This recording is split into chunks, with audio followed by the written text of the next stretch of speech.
회개하는 자에게 주님께서 사죄를 선포하십니다. 우리는 다 양 같아서 그릇 행하여 각기 제 길로 갔거늘 여호와께서는 우리 무리의 죄악을 그에게 담당시키셨도다. 아멘. 감사의 찬송가 43장입니다.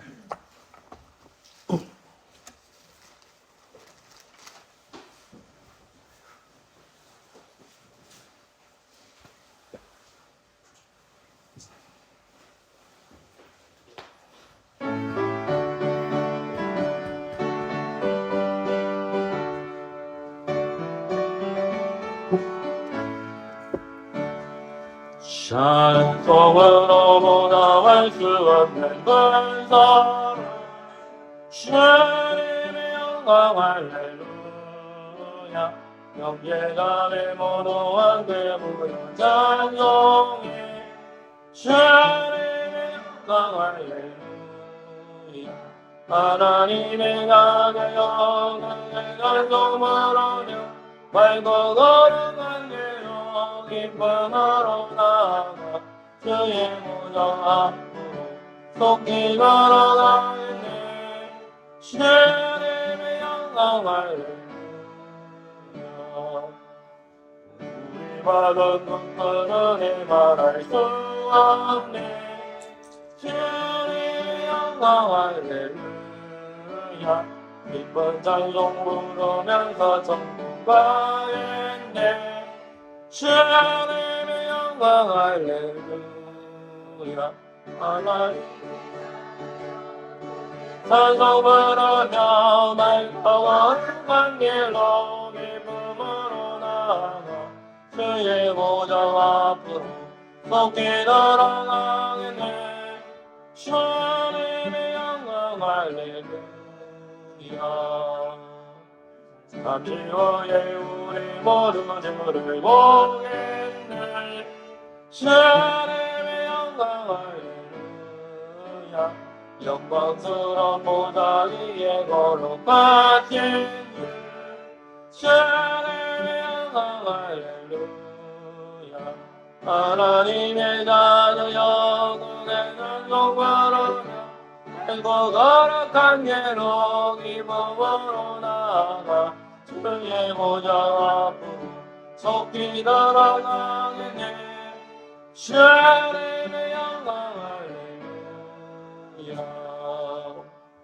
만국의 천국 복기소서 높여서 주님의 영광 할렐루야 영원토록 주의 공로 찬양하겠네 주님의 영광 할렐루야 님의 가정 영광의 찬송 부르며 맑고 거룩한 길로 기쁨으로 나아가 주의 보좌 앞으로 속히 들어가겠네 주님의 영광 할렐루야 아멘. 오늘 말씀은 누가복음 19장 1절에서 10절까지입니다. 누가복음 19장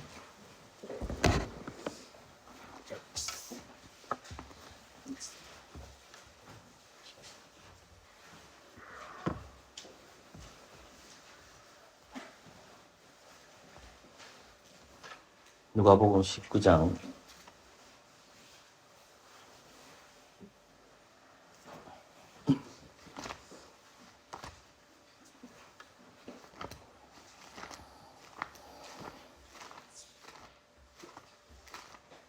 제가 하나의 말씀 읽겠습니다. 신약성경 누가복음 19장 1절에서 10절까지입니다. 예수께서 여리고로 지나가시더라. 삭개오라 이름하는 자가 있으니 헤디잘리오 또한 부자라.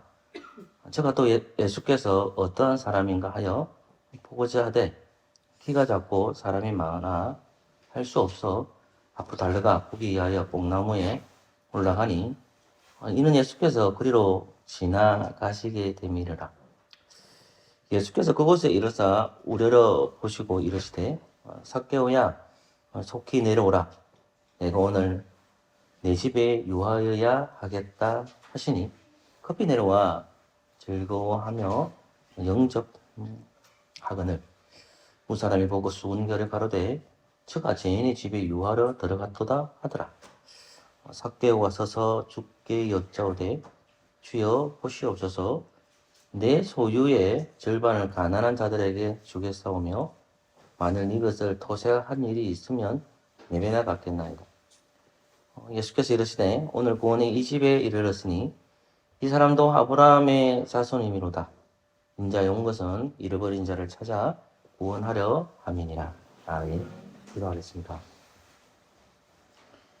하나님 감사합니다.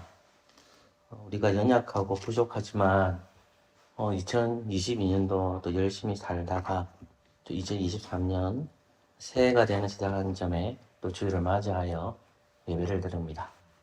추운 날씨입니다. 너무 추워서 집에 있고 싶고 나오기 싫은 우리이지만 아버지 하나님 옷을 입고 또 나와서 예배를 드리려고 합니다. 오늘 말씀을 통해서 은혜 받게 해주시고 또 잃어버린 자들이 구원받기 위해 오신 그 예수님에 대해 한 번 더 생각하고 우리가 그 예수님을 기다리는 주의 성도 되게 하여 주옵소서. 말씀을 잘 듣고 말씀을 잘 이해하여 주의 성도답게 살아가게 하여 주옵소서. 예수님의 이름으로 기도합니다. 아멘. 예수님께 드디어 이제 예루살렘으로 가시는 중입니다. 그래서 예루살렘으로 들어갈 때 항상 입구가 있는데 그것은 다름 아닌 여리고입니다. 무조건 예루살렘으로 들어가기 위해서는 여리고 성으로 지나가야 합니다.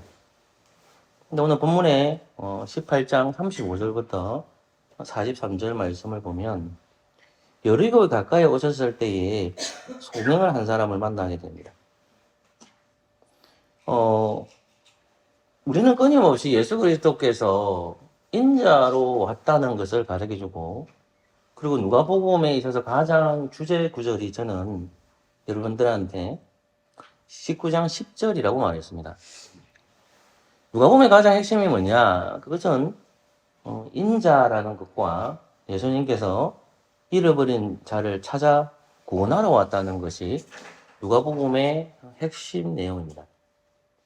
그래서 예수님께서 인자로 왔기 때문에 당연히 인자라는 증거가 누가라는 저자는 성령의 영감을 통해서 누가복음 3장에서 밝히고 있습니다. 누가복음 3장을 읽어보시면 족보가 있는데 그 족보가 결국은 아담까지 올라갑니다.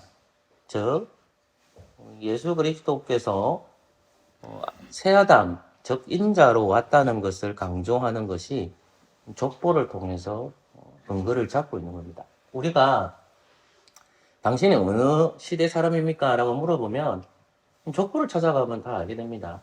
족보를 찾는 이유가 이제 있는 집안인 사람들에게는 그 족보를 통해서 양반과 쌍놈이 나눠지기도 하죠. 그만큼 족보를 따지죠.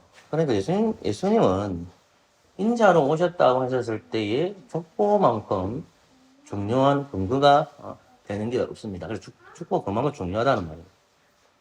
그래서 누가복음 3장은 그 족보를 기록하고 있기 때문에 누가 물어보면 우리는 누가복음 3장을 통해서 예수님께서 완전한 사람으로 이 땅에 오셨다는 것을 누가복음 3장을 통해서 보여주는 겁니다. 그러니까 세상 사람들은 성경이 그냥 일반 서적처럼 똑같이 보지만 우리는 성경이 하나님께서 감동으로 순결로 기록된 말씀으로 보기 때문에 누가복음 3장이 인자로 오신 예수님에 대한 근거 구절이라는 것을 머릿속에 넣어야 됩니다. 왜냐하면 여러분들이 누가복음 19장 9절에 10절에 나오는 인자라는 의미를 설명할 때에 성경을 통해서 성경을 설명해야 되거든요. 근데 성경을 모르고 내 생각으로 설명하는 것을 절대로 해서는 안 해야 됩니다. 그래서 예수님 인자로 오셨고 우리를 위해서 돌아가셨다라는 것을 이야기해 드려야 됩니다. 그런데 그 인자로 오신 예수님께서 무엇을 하기 완전했을 때에 누가복음 10장 분명하게 얘기하고 있죠. 그것은 잃어버린 자라는 겁니다. 근데 드디어 이제 예수님께서 그것을 어디서 말하냐면 다름 아닌 이제 세리장의 집인 삭개오 집에서 얘기를 하죠. 삭개오 집에 들어가기 전에 만났던 첫 번째 이제 사람이 여리고에서 한 소경을 만나는 것입니다. 근데 그 소경이 예수님이 지나갈 때 했던 고백이 보면 장난이 아닙니다. 그 고백이. 그 말씀이 39절에 적혀 있는데 앞서가는 자들이 굳이 저 잠잠하라 하되 저가 더욱 심히 소리 질러 다윗의 자손이여 나를 불쌍히 여기소서라고 되어 있습니다. 여러분 이 사람은 눈먼 자입니다. 눈이 보이지 않는 자임에도 불구하고 예수 그리스도께서 메시아라고 믿는 사람입니다. 그러니까 누가복음 19장 10절에 나오는 것은 그 사람을 잃어버린 자입니다. 예수님이 이제 여리고로 지나가는데 그 소경이 그 소식을 듣게 되자 그가 할 수 있는 유일한 방법은 뭐냐? 눈 뜬 사람들은 눈이 보이기 때문에 예수님이 어떤 분이신지를 정확하게 알 수는 있죠. 눈에 시야를 들고 있으니까 판단할 수 있으니까 재판도 할 수 있고. 눈이 없으면 아무것도 할 수가 없잖아요. 그러니까 눈이 보이니까 우리가 어디서 움직일 수도 있고 그렇지 않습니까? 근데 이 사람은 시야가 좋지 않아요. 눈이 아예 보이지도 않아요. 그러나 그가 할 수 있는 것은 귀가 있고 입이 있었습니다. 듣는 게 있었고 입이 있었습니다. 하나님께 눈은 가져갔지만 입과 귀는 있는 겁니다. 그래서 그 하나님의 아들이신 그 예수 그리스도께서 여리고로 지나간다고 하니까 정말 그 하나님의 아들이신 예수님이 들리도록 진짜로 목이 쉬도록 외치는 거예요. 다윗의 자손이여 라고 외치는 거예요. 다윗의 자손이여 라고 외치고 그 뒷구절에 보면 나를 불쌍히 여기소서라는 말입니다. 여러분 이것은 나를 불쌍히 여기소서라는 말은 무슨 말이냐면 그가 잃어버린 자라는 것을 설명하는 겁니다. 그래서 예수님께서 뭐라고 얘기합니까? 데려오라고 합니다. 그리고 그를 구원을 해줍니다. 누가복음 19장에서 눈먼 자가 누가복음 18장 마지막 절에서 눈먼 자는 잃어버린 자입니다. 예수님께서는 그 잃어버린 자를 구원하셨습니다. 그리고 19장에 드디어 예수님께서 이제 여리고로 들어갑니다. 우리는 여리고로 들어갈 때 여리고가 어떤 의미인지는 우리는 잘 알고 있고 기생 라합에 있는 여호수아서 말씀을 잘 알고 있습니다. 그러나 특별히 여호수아서 6장 26절 말씀을 보면 이런 말씀이 기록되어 있습니다. 제가 찾아서 여러분들 읽어드릴게요. 여호수아가 그때 맹세로 무리를 경계하여 가로되 이 여리고성은 누구든지 일어나서 건축하는 자는 여호와 앞에서 저주를 받을 것이라. 그 기초를 쌓을 때에 장자를 잃을 것이요 문을 세울 때에 계좌를 잃으리라 하였더라. 아멘. 여리고성을 정복하고 나서 하나님께서는 모든 백성들에게 말씀하셨습니다. 다시는 이곳에 성을 쌓지 말라는 겁니다. 예루살렘에 들어가는 입구임에도 불구하고 그 입구는 전쟁의 위치에서 가장 중요한 요점인데 하나님께서는 그곳에 성을 쌓지 말라는 겁니다. 그것은 이 예루살렘과 이스라엘을 구원하시는 것은 하나님이시기 때문에 하나님의 성벽이 되시고 하나님의 성전이 되시기 때문에 인간이 세우는 성벽과 성전을 의지하지 말라는 겁니다. 오직 구원이 하나님으로부터 시작되는 거지 인간이 세우는 성벽과 성전을 통해서 이루어지지 않는다는 말입니다. 그래서 절대로 이곳에 성벽과 성전을 세우지 말라는 것입니다. 그래서 그리고 동시적으로 뭐냐면 예루살렘에 들어간 천국의 입구가 어디냐 했을 때에 그건 다름 아닌 여리고성이라는 겁니다. 이스라엘 백성들이 구약시대 백성들이 하나님 나라에 들어갈 수 있는 예루살렘의 입구가 어디로 있느냐 할 때에 동편으로 있는데 그 동편은 다름 아닌 여리고입니다. 천국으로 들어가는 문이 어디 있느냐 이러는 겁니다. 여리고성이 천국으로 들어가는 문입니다. 근데 예수님께서 아주 의도적으로 천국으로 들어가는 예루살렘 입구로 들어가는 겁니다. 예루살렘으로 바로 가지 않고 예수님은 반드시 어디로 지나가느냐? 여리고성으로 들어가고 있다는 사실을 확인하게 됩니다. 구약의 말씀에 있어서 예수님께서는 본인 스스로가 천국으로 들어가는 문이 될 것이라는 것을 간접적으로 보여주고 있다는 것을 확인하고 넘어가야 됩니다. 그때쯤 예수님께서는 예루살렘에 들어가는 입구인 여리고성으로 들어갑니다. 그곳에서 한 사람을 만나게 되는데 삭개오를 만납니다. 우리는 사케오를 너무 잘 압니다. 이 사케오의 세리장입니다. 그리고 이 사람은 아마도 이스라엘 사람일 겁니다. 왜 그것을 확인할 수 있냐면 예수님께서 구절에서 언급하고 있기 때문에 그렇습니다. 그럼 구절 말씀 같이 읽어볼까요? 시작. 예수께서 이르시되 오늘 구원이 이 집에 이르렀으니 이 사람도 아브라함의 자손이니라. 아멘. 물론 이것을 다른 방향으로도 해석할 수는 있지만은 이 사람 이스라엘 가능성이 많다는 것을 이 사람도 아브라함의 자손이로다를 통해서도 확인하게 됩니다. 그리고 이 사람은 직업이 뭐냐면 세리입니다. 세리라는 것은 그 당대에 로마가 권력을 잡고 있었기 때문에 로마 사람들을 굉장히 싫어했습니다. 로마에게 세금을 거두어야 될 사람이 필요했는데 그것은 이스라엘 사람들을 잘 다룰 수 있는 사람이 필요합니다. 그래서 이스라엘 사람들 중에서 세리를 세우는 겁니다.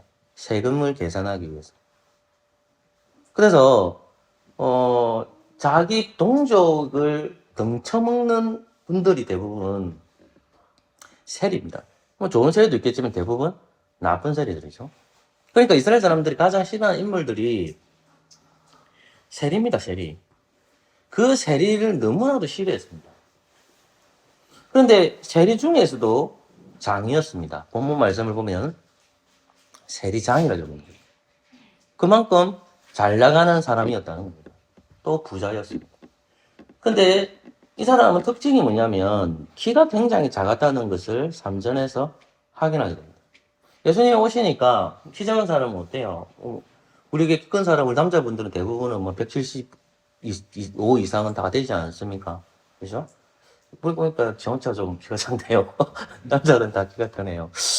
어쨌든. 그런데 키가 작은 사람들 어떻게 합니까? 키 큰 사람들 때문에 이렇게 점핑하면서 또 해야 되는데 그것도 안 보이면 어떻게 됩니까? 나무 위에 올라가야 되는 거죠. 예. 키 큰 사람이 못 느끼겠네, 이러는 거죠. 어쨌든 사케오라는 인물이 키가 작아서 뽕나무 올라가요. 근데 우리가 생각하는 그 뽕나무는 어떻습니까? 여러분, 우리나라의 뽕나무는 굵기가 작죠? 어떻게 올라갔을까 생각하지만, 이스라엘에 있는 뽕나무는 굉장히 굵습니다. 그래서 뽕나무에 사람이 올라갈 수가 있습니다. 그렇게 이해를 하시면 됩니다. 어쨌든 예수님이 너무너무 보고 싶어서 하는 행동을 취합니다. 어떻게 하죠? 뽕나무 위로 올라가는 거죠. 자, 그러면 이 사람의 행동이 본문 앞에 나왔던 여리고 앞에서 다윗의 자손이여 우리를 불쌍히 여기소서 외쳤던 그 사람과 공통점이 있죠. 자, 이 삭개오는 눈이 보입니다. 근데 그 메시아로 오신 예수님이 누구인지를 보고 싶은 거예요. 그래 궁금증이 생기게 되는 거예요. 그 메시아를 찾아가는 거죠. 근데 안 보여. 안 멈추죠. 어디까지 합니까? 그냥 포기하고 갑니까? 그게 아니죠. 그거 보고 싶은 거예요. 올라가서 보는 거예요. 그 메시아의 얼굴을 한번 보고 싶은 거예요. 마치 눈먼 사람이 다윗의 자손이여 우리를 불쌍히 여기소서라는 말씀과 연결이 될 수 있다는 말씀입니다. 자, 이러한 광경들을 예수님께서 다 지켜보시죠. 자, 5절 말씀을 같이 읽겠습니다. 시작. 예수께서 그곳에 이르사 우러러 보시고 이르시되 삭개오야 속히 내려오라 내가 오늘 내 집에 유하야겠다 하시니 아멘. 그리고 예수님께서 그 삭개오를 뽕나무가에 가까이 가셔가지고 이제 뽕나무 위로 삭개오가 있으면 이렇게 우러러 봐야 되는 거죠. 그죠? 우러러 본다니까 말이 좀 재밌지 않습니까? 제가 정한 씨나 우리 은글 선생님이나 영재 선생님 얘기하면 우러러 봐야 되거든요. 왜 그렇습니까? 내가 키가 작기 때문에 높이지는 거죠. 근데 예수님께서 지금 한층 올라가 있는 삭개오를 우러러 보시면서 얘기하시는 거예요. 그러면서 얘기하죠. 우러러 보면서 삭개오야 이러는 거예요. 속히 내려오라. 내가 오늘 너 집에 있을게 이러는 거예요. 굉장히 은혜롭지 않습니까? 삭개오야 내가 지금 내 집에 갈게 이렇게 얘기하고 여러분 이 본문의 말씀은 반드시 이해될 본문이 있는데 그것은 누가복음 15장을 반드시 기억하고 있어야 됩니다. 여러분 누가복음 19장에는 어떤 내용이 나옵니까? 여러분 15장 1절로 가보십시오. 누가복음 15장입니다.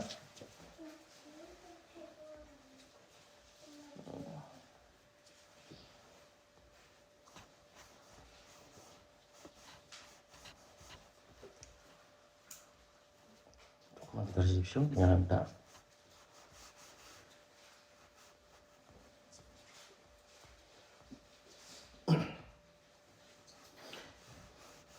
누가복음 15장에는 세 가지 잃어버린 비유가 나옵니다. 첫 번째 비유가 3절부터 7절까지 잃어버린 양이 나오고요.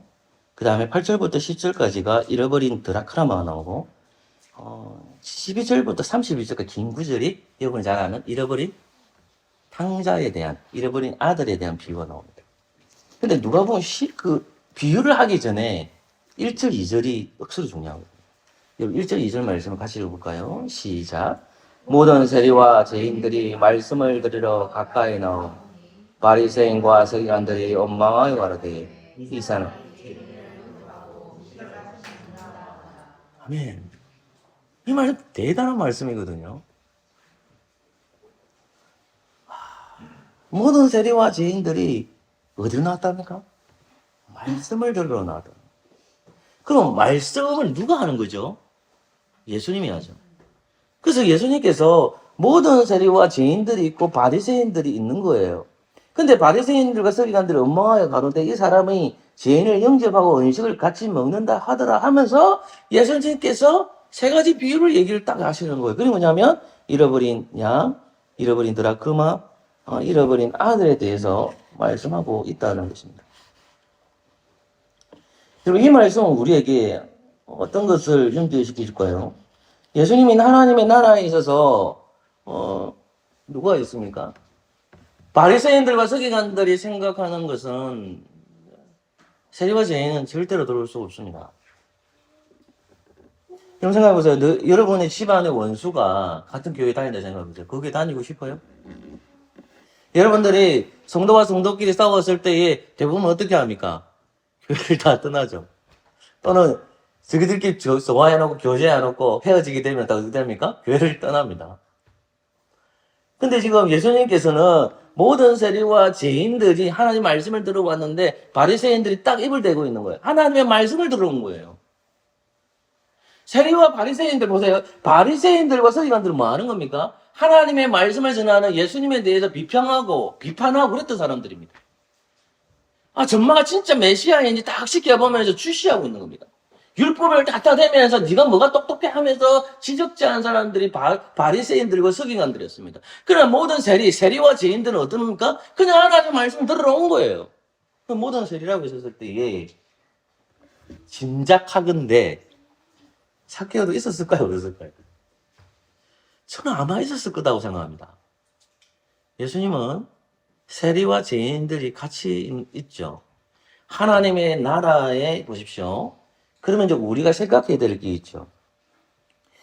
이제 예수님께서 우리가 본문을 이해할 때에 누가복음 15장 1절 2절을 반드시 기억하고 있어야 됩니다.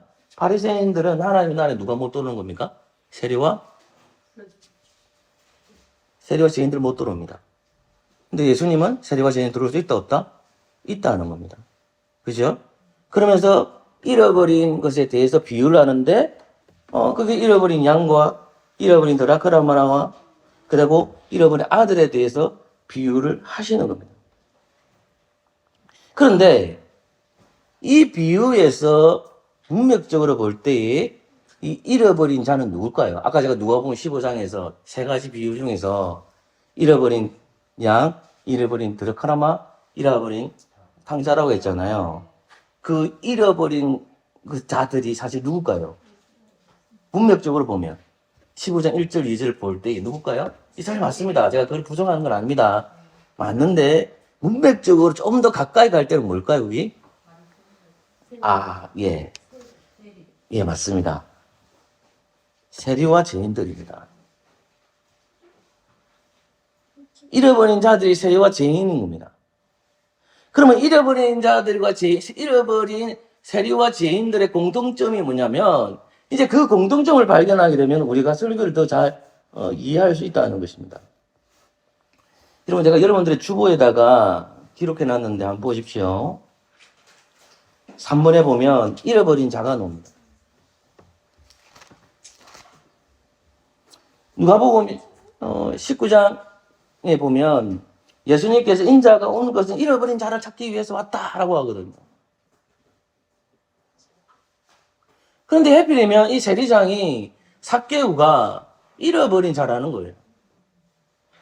그러면 잃어버린 자라는 의미가 뭐냐 하셨을 때 잃어버린 자라는 의미는 멸망시키다, 죽이다 하는 뜻이 있습니다. 그 의미 자체가, 언어 자체가.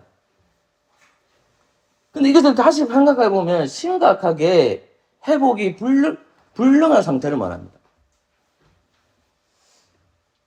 딱 봤었을 때 이 사람이 죽어가는 자고 멸망가는 사람이 잃어버린 자라 하는 거예요.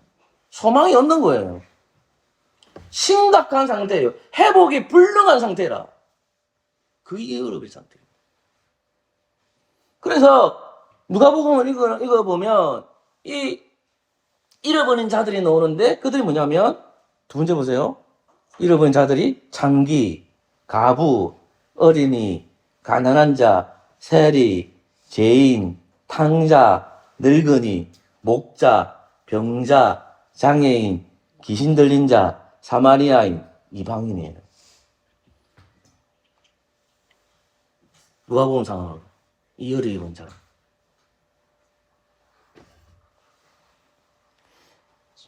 그 다음에 보시면 그 답의 네 번째 같이 읽을까요? 답의 네 번째 보이시죠? 누가복음에서 나오죠? 같이 읽을까요? 시작.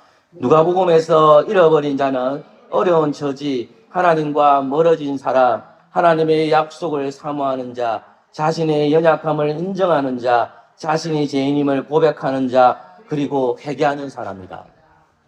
여러분 누가복음을 읽어보십시오. 창기를 보시고요. 가부를 보시고요. 어린이를 보시고요. 가난한 자를 보시고요. 세리를 보시고요. 죄인이 보시고요. 탕자를 보시고요. 늙은이를 보시고요. 목자를 보시고요. 병자를 보시고요. 장애인을 보시고요. 귀신 들린 자를 보시고요. 사마리아 보시고요. 이방인을 보십시오. 조금 전에 누가복음 18장에 나오는 장애인이 하나 있습니다. 눈먼 자입니다. 그 눈먼 자가 뭐라고 했습니까? 더욱 스팀이 소리 질려 다윗의 자손이여 나를 불쌍히 여기소서 하는지라 됐습니다. 뭐라고 합니까? 나를 불쌍히 여기소서라고 하잖아요. 회복이 불능해요.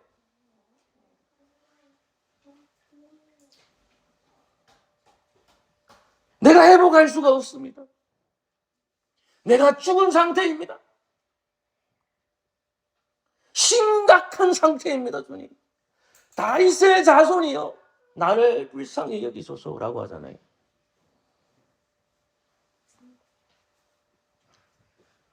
그러니까 누가복음에서 잃어버린 자는 어려운 처지가 있고 하나님과 멀어진 사람이고 하나님의 약속을 사모하는 자이고 자신의 연약함을 인정하는 자이고 자신의 죄인을 고백하는 자 그리고 회개하는 사람이에요. 그 결론은 뭐냐면 자신이 죄인임을 고백하고 회개하는 사람이에요. 하나님 내가 죄인입니다. 하나님 내가 죄인입니다. 하나님 내가 죄인입니다 하고 고백하고 회개하는 사람입니다. 그게 잃어버린 자입니다. 그러니까 누가복음 19장의 말씀을 보면 삭개오야 내려와라. 내가 내 집에 들어갈게.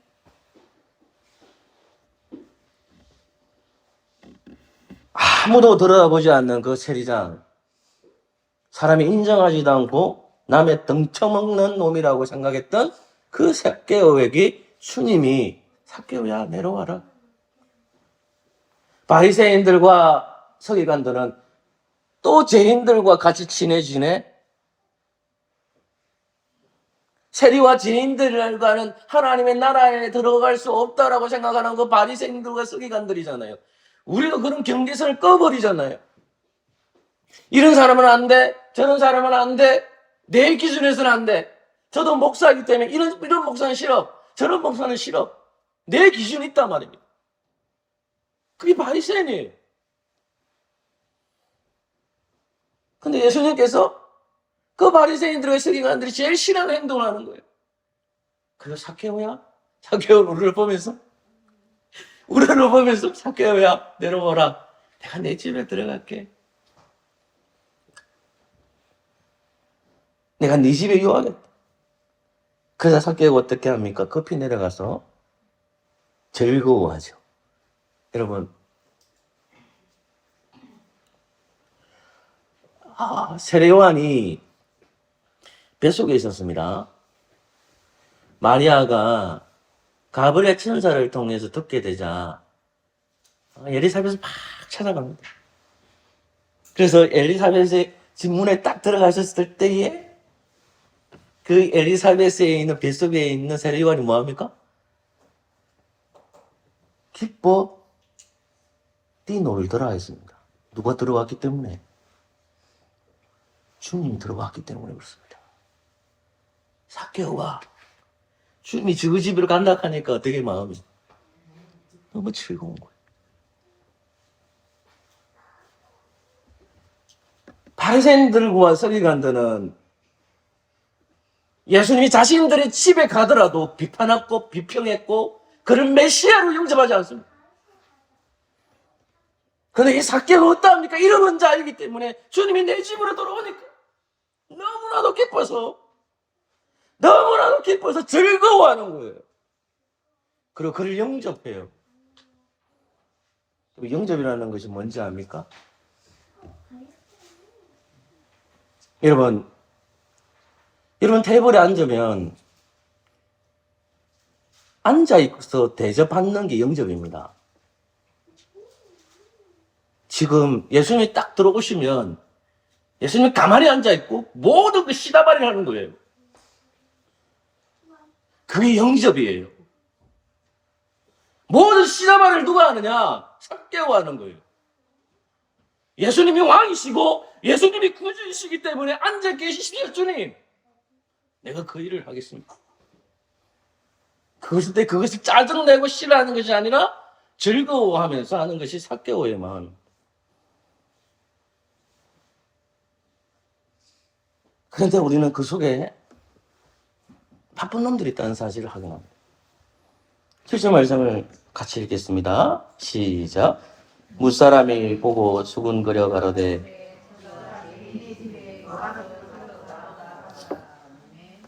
여러분 저는 왜 누가복음 15장이 이 본문에 해석하는 키라고 말씀드렸습니다. 아마도 수군거린 놈들이 바리새인인 겁니다. 정확하게 알 수는 없죠. 근데 누가복음 15장에서 바리새인들과 서기관들이 수군수군 거리잖아요. 하나님이 두신 그 에덴의 동산에서 마귀의 짓을 하는 게 뱀놈들이었는데 그 뱀짓을 하는 놈이 누굽니까? 바리새인들입니다. 죄인의 집에 들어가 또 나아가는 거예요. 그러나 예수님은 그것을 두려워하지 않습니다. 8절 말씀을 보면 삭개오가 서서 주께 여짜오되 주여 보시옵소서 내 소유의 절반을 가난한 자들에게 주겠어 하며 만일 네 것을 토색한 일이 있으면 내가 네 배를 갚겠나이다 라고 합니다. 삭개오는 구약의 율법을 너무나도 정통으로 알고 있었고 자기가 하나님 앞에 범죄한 거 있으면 그 네 배를 토하겠다고 했습니다. 저는 여러분들에게 마태복음 말씀을 다룰 때에 부자가 찾아왔습니다. 어떻게 하면 하나님의 나라가 있고 어떻게 하면 영생에 들어갈 수 있습니까? 라고 했습니다. 그러자 예수님께서 말씀하십니다. 야! 네 소유를 가난한 자에게 주라! 라니까 그 부자가 시험에 드는 거죠. 그리고 예수님 버리고 가버립니다. 그런데 지금 예수님은 지금 삭개오에게 어떤 말도 안 하시고 네 소유의 절반을 나누어 주라 말도 안 했는데 지금 삭개오는 이렇게 얘기하는 겁니다. 내가 진짜로 나쁜 짓을 했으면 내가 세리로 있으면서 나쁜 짓을 했으면 내 소유의 절반을 토색한 것을 네 배나 갚겠다고 했습니다. 그래서 예수님께서 뭐라고 얘기합니까? 이제 9절 말씀을 봅시다. 정리해 봅시다.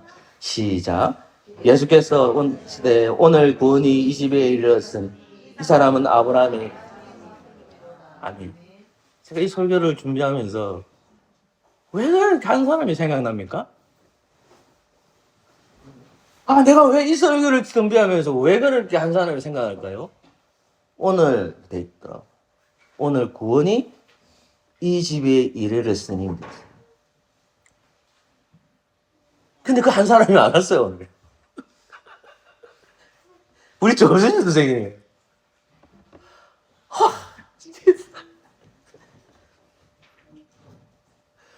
오늘 구원이 이 집에 있으려니 이 사람도 아브라함의 자손입니다. 내일이라고 했습니까? 어제라고 했습니까? 오늘입니다. 오늘 이 집에 구원이 임한다라고 얘기하는 거예요. 와, 이거 얼마나 감격적인 사건입니까? 나는 죄인이라고 생각했어요. 나는 죽을 자라고 생각했어요. 아, 그런데 주님께서 뭐라고 얘기합니까? 확정을 시켜주는 거야. 야, 너는 구원받았어. 너 죄인이 아니야, 인마. 이렇게 얘기하는 거예요. 오늘 이 집에 구원이 임했다라고 얘기하는 거예요. 사랑하는 성도 여러분, 이 사람도 아브라함의 자손이야. 이라는 거예요. 그러면 주님께서 10절 말 더 이대한 말하는 거예요. 내가 온 것은 나를 구주로 영접하고 회개하고 죄인임을 고백하는 그 잃어버린 자를 찾기 위해서 왔어. 삭개오야, 바리새인들과 서기관들은 아니다. 네가 잃어버린 자구나라는 거예요. 사랑하는 성도 여러분, 이제 우리는 2023년들을 살아가야 됩니다. 우리 교회가 걸어가는 길은 정말 고난의 길인 것 같습니다. 그럼에도 불구하고 우리는 2022년을 주님의 은혜로 잃어버린 자로 살았습니다. 저는 올 한 해에도 주님께서 기뻐하시는 잃어버린 자로 살아왔으면 좋겠습니다. 그 잃어버린 자가 무엇입니까?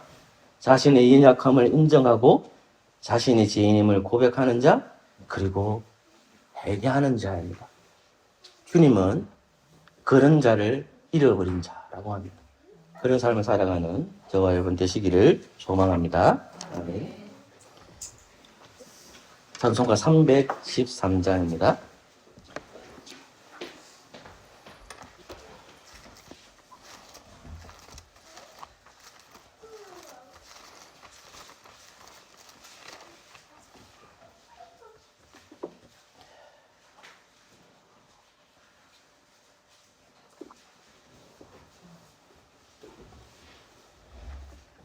(313장입니다)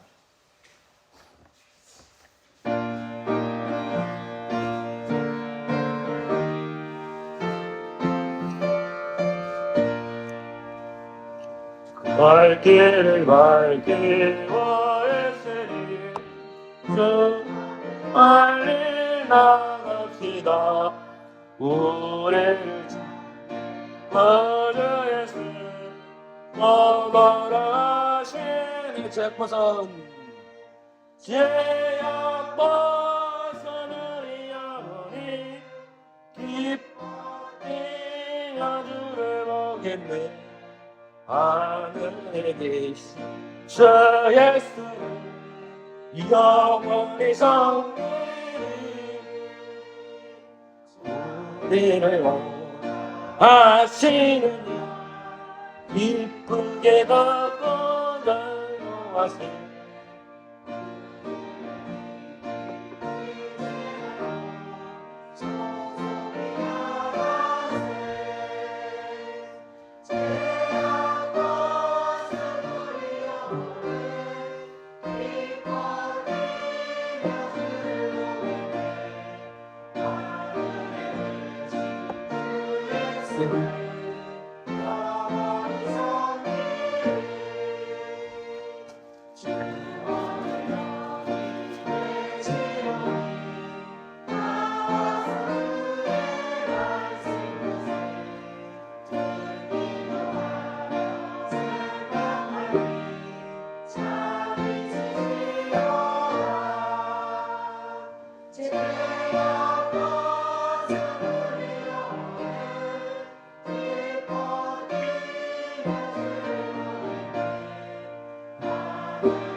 예, 성장 받으신 분들은 그 자리에 일어나 주시고, 오늘부터 성령 성전에 참여하도록 하겠습니다.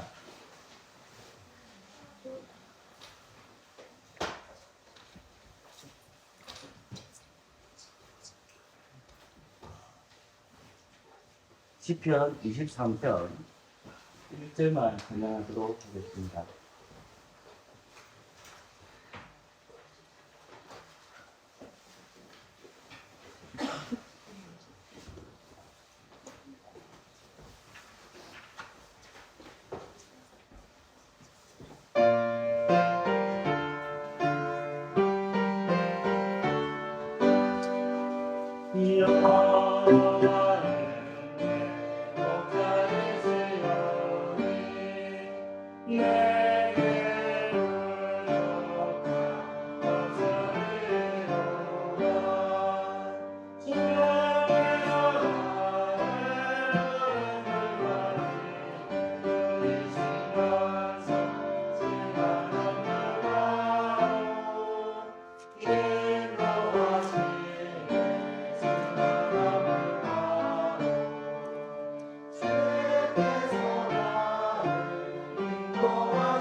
시편 23편 1절 말씀입니다. 제가 읽어드리겠습니다. 여호와는 나의 목자시니 내가 부족함이 없으리로다. 아멘.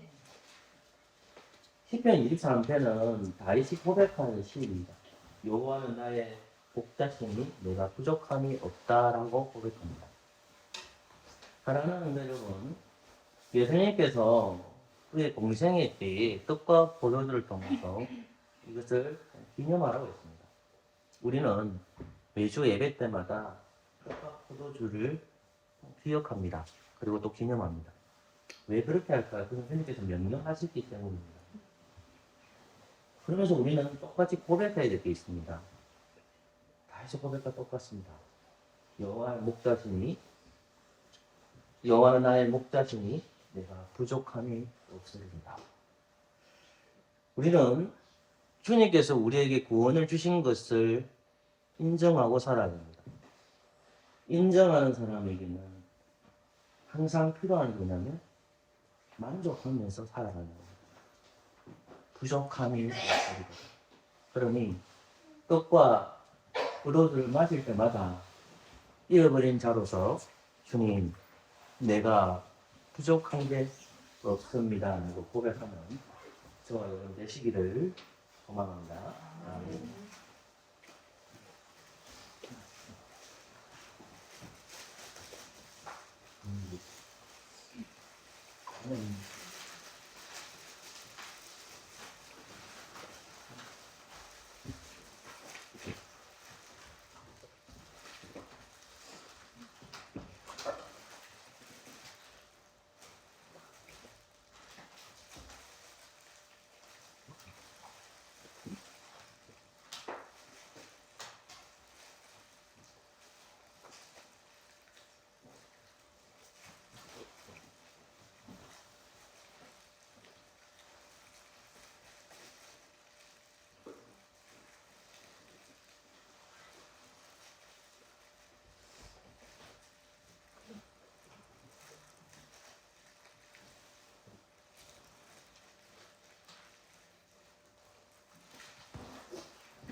이 떡은 예수님의 몸입니다.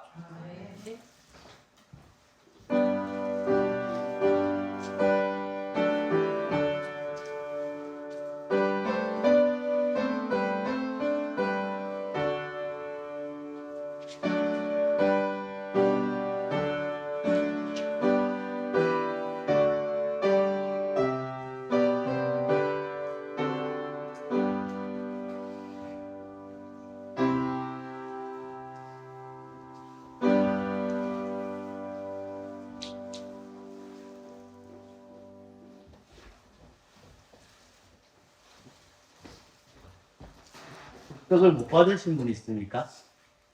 기도하겠습니다. 한 떡에 참여합니다. 예수 그리스도의 이름으로 기도합니다. 아멘.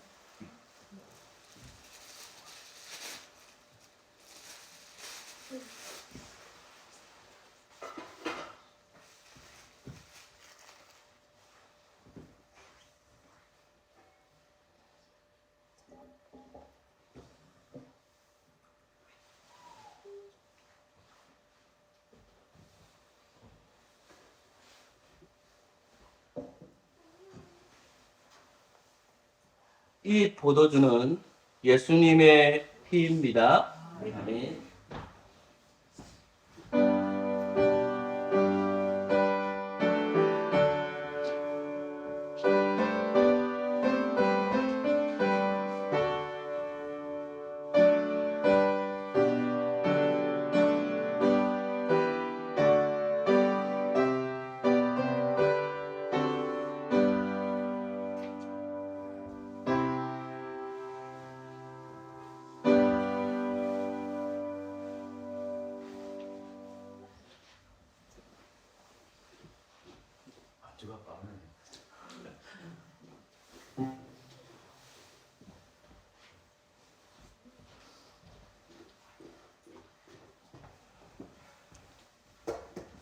기도하겠습니다. 한때에 동참한 저희들이 잃어버린 자라서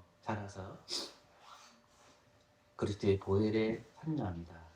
주님 백성답게 살아가게 하여 주옵소서. 예수 그리스도 이름으로 기도합니다.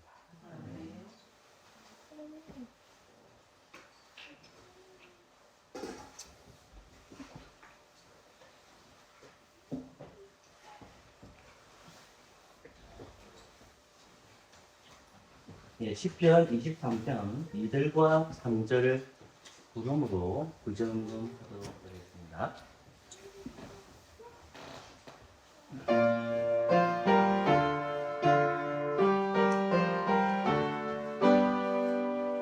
내 영혼을 주소 생생되시고 주의 이름 위에 원래를 인도해 내가 나의 언제나 볼까 기다려오네는 역시 않을 것을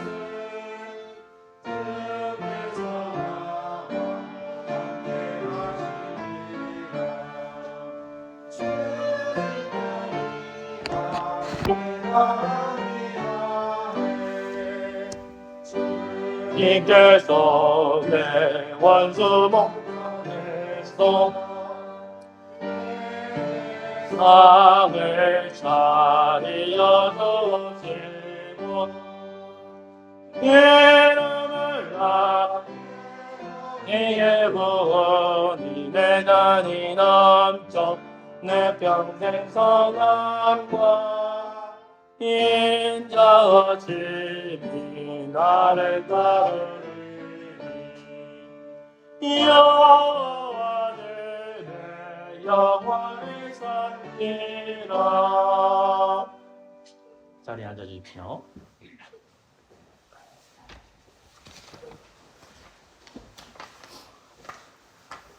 기도하겠습니다. 2020년 한 해도 보내고 이제 2023년이 시작됩니다.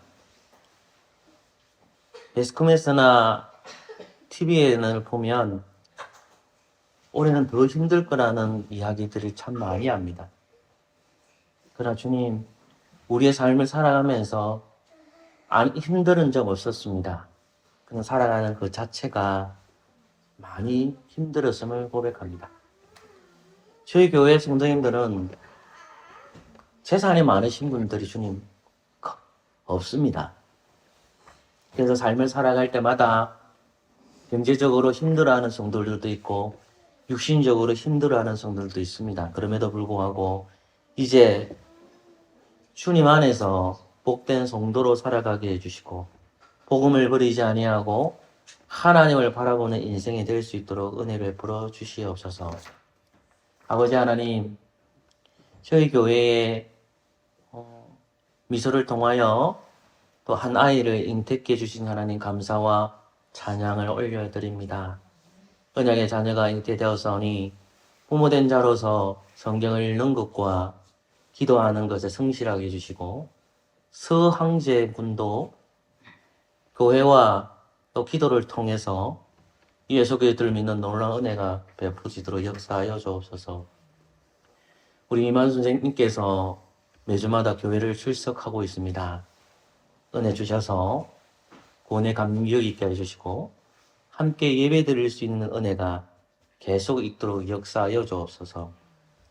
우리 세민이가 이제 군대 갔는데 그곳에서 주님을 만나기를 소망하고 또한 군생활 잘할 수 있도록 은혜 베풀어 주시옵소서. 아버지 하나님, 힘든 여정 중에 있는 우리 청년들이 있습니다. 우리 영재 선생님, 동글 선생님 보면 참 미안할 때가 참 많습니다. 하나님, 이들의 앞길을 주님 인도하여 주시옵소서.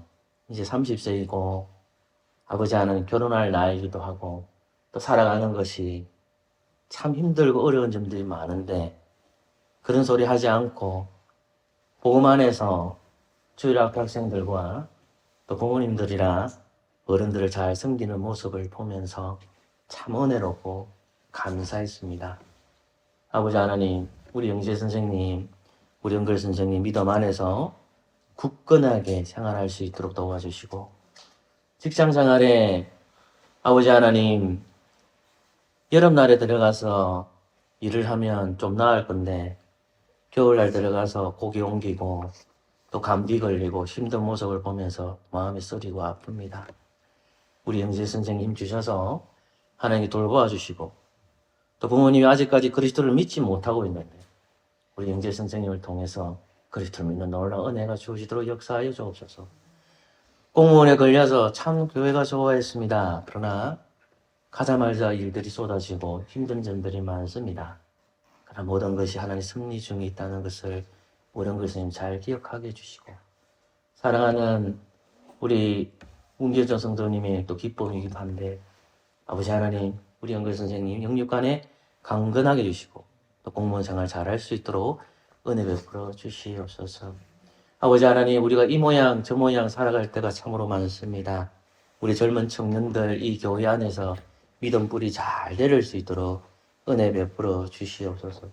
아버지 하나님 우리 교회가 하나님 보시기에 아름다운 교회 되기를 원하고 주님 나라를 위해 살아갈 수 있는 소망이 있는 교회 되도록 역사하여 주시옵소서. 우리 김명애 성도님이 배만자 성도가 하나님 나라 가고 우리 장로님이 하나님 나라 가고 강태희 성도님이 하나님 나라 가고 이제 홀로 남으셨습니다. 주님 어머니를 잘 돌볼 수 있는 성도 되게 하여 주시고 또 어머니에게 한 번씩 전화하고 또 걱정해 주고 기도하는 저희들 되기를 소망합니다. 우리 교회가 하나님 보시기 아름다운 교회 되기를 원하며 예수 그리스도의 이름으로 기도합니다. 아멘. 우리 시편 2편을 찬송함으로 준비하신 헌금하도록 하겠습니다.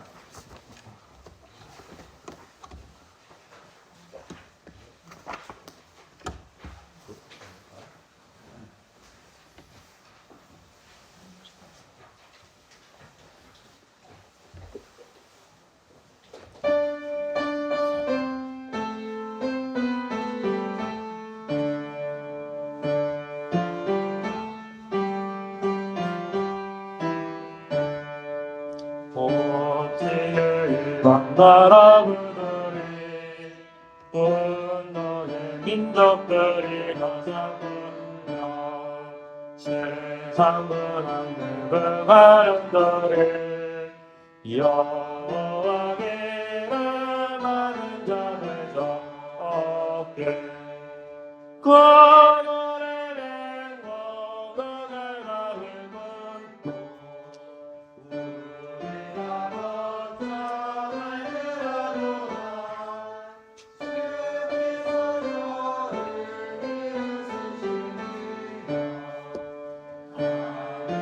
신자 웃으리로다 겉에 문과 진노 바라사 그들을 놀라게 이루시네 내가 나의 왕으로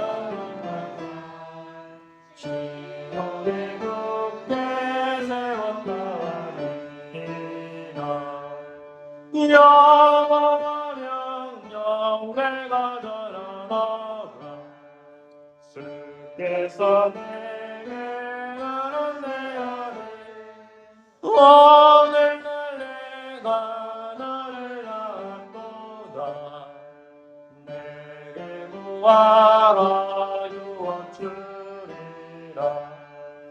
그들의 책장으로 만들어 시르는 같이 웃으리라 하네 무당들이 여지에 얻으며 제빵 만들어 넣은 받을지라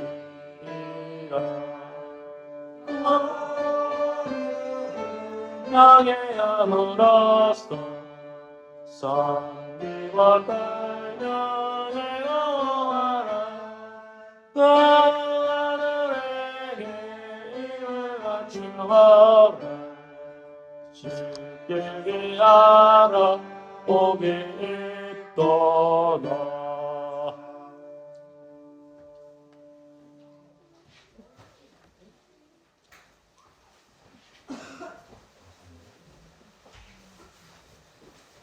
네, 기도하겠습니다. 하나님 은혜 감사합니다. 건강하게 살게 해주세요. 감사헌금과 11조헌금과 주일헌금과 그리고 목적에 따라지는 이 헌금을 주님 앞에 드립니다.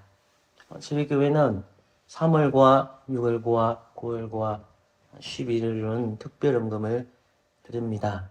아버지 하나님, 때로는 헌금 자체가 부담스러울 수는 있지만은 그러나 우리가 목적을 따라서 헌금을 드려오니 아버지 하나님 최선을 다해서 헌금하게 해주시고 주님 앞에 드려지는 거 아까워하지 않은 제일 되기를 소망합니다. 이반 성도들 찾아가셔서 위로하여 주시옵소서. 예수 그리스도의 이름으로 기도합니다. 아멘. 다 같이 일어나셔서 주님 다시 오실 때까지 찬양하겠습니다.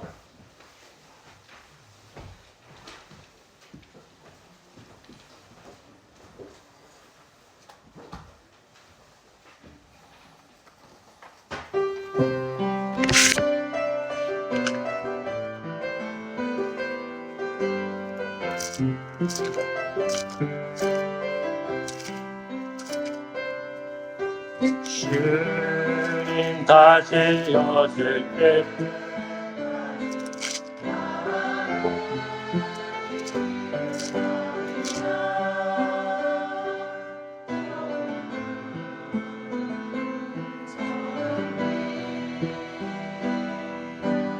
나의 십자가 지고 아멘.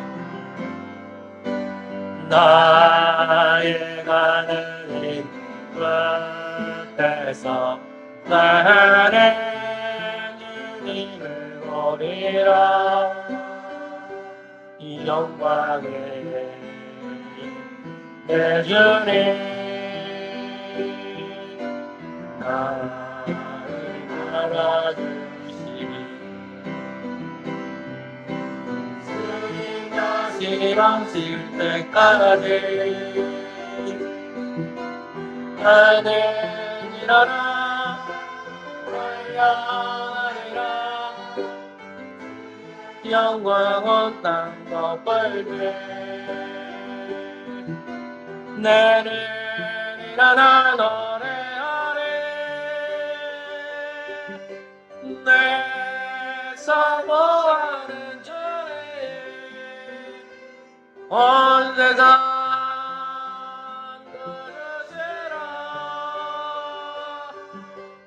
내 사모하는 주님 영광의 왕이시라